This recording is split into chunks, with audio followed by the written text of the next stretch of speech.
What is up, you guys? Alright, so I picked up these Metal Cloak sliders for a screaming deal on Facebook Marketplace, but they're only just painted with like a primer black. I'm gonna go ahead and use Raptor. My buddy told me about it. I've never even heard of it, but supposedly it's great and it should match close enough to my bumper. I just have the stock JKU stepper sliders, which are not going to protect me from anything off-road. So I'm going to go ahead and paint these up and see how they look. We'll start with just basic wire wheel, try to rough up the surface as much as possible. I don't know what exact primer's on here. I don't know if it was self-etching or not. So I'm just going to try to get it clean and go ahead and throw the first paint on.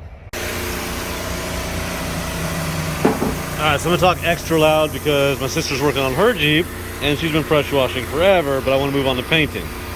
Basically what I did is I wire wheeled my drill here. Just did all the surfaces I'm planning on painting, which is just the exterior. The backside's primered. It's going to be mating directly to the Jeep, so I don't have to worry about it.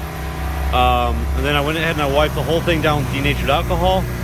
I shook the Raptor spray for a good, about 3 minutes. I like to go a little bit overkill.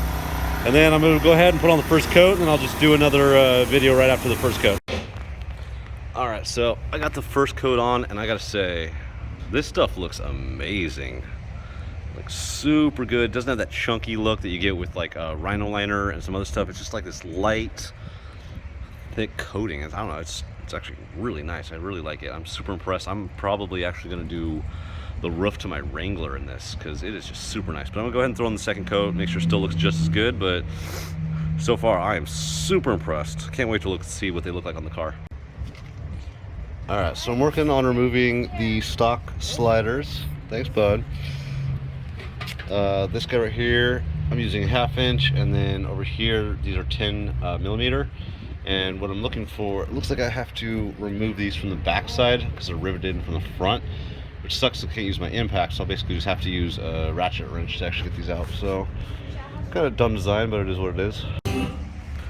Alright, so I found myself in a fun position. So I bought this used, obviously. Delicious. And basically no directions. So I'm basically going off, okay, so I see what holes I have. I see what hardware came with. And then I got to try to mate it up to what I got going on. Oh, by the way, I wish I could just leave my Jeep like this all the time. Look at that. Look how sexy that thing looks. Look how lifted it is at the moment. It's fucking crazy. I want my Jeep to always look like this. So hopefully after I put it on, it doesn't like diminish it. I'm actually amazed how much the step actually kind of like diminished the overall height of the Jeep. So yeah. So it looks like I'm gonna have to do probably 3 rivet nuts per side. Doesn't look like, it looks like I only have 3. Hopefully they line up with the Metal Cloak. I'm assuming it does. And then there's 6 holes. All right, so there, yeah, there, and there.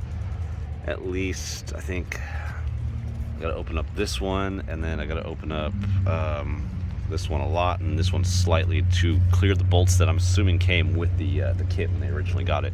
I'm guessing it's the same on both sides, so I'm gonna go ahead and drill these bad boys out. All right, so one quick other thing I should note. Stock hole, not stock hole, stock hole. Oh God. Oh God, I lost my place. Oh, not stock hole, stock hole. I'm assuming if you buy these new, they come with rivet nuts to go in here. I'm gonna have to get some and unfortunately pull this whole thing back off and do these. I just wanted to get them on, and honestly 3 plus the, 8 bolts on either side I feel like is enough to definitely protect me, but inevitably I'll probably get around to doing this. Alright, so got them all mounted. Oh, alright, so they look just fantastic. I love it. I love everything about it. Metal Cloak makes such a nice product. I guess I'll walk you through what I had to do. So I had to open up a couple of these holes. You use the stock bolt here, one that's already in the frame. Use a stock bolt here. This one you have to drill out. drill out. You have to basically open up a couple of these, and then some of them don't even have holes, so you have to actually drill them out. They make access points to where you can get, in my case, 9/16. I guess it depends on what hardware you end up using. This one I used a self-tapping in the rear. I got to paint it to where it matches everything else. But that was pretty much it. It's just kind of the mirror on the other side, but it just looks so good. I'm so excited. I mean, you saw the video before. You can see how much it adds. I look 5 inches bigger. Every inch counts, right? But yeah, I hope you guys like. Follow to see more cool videos.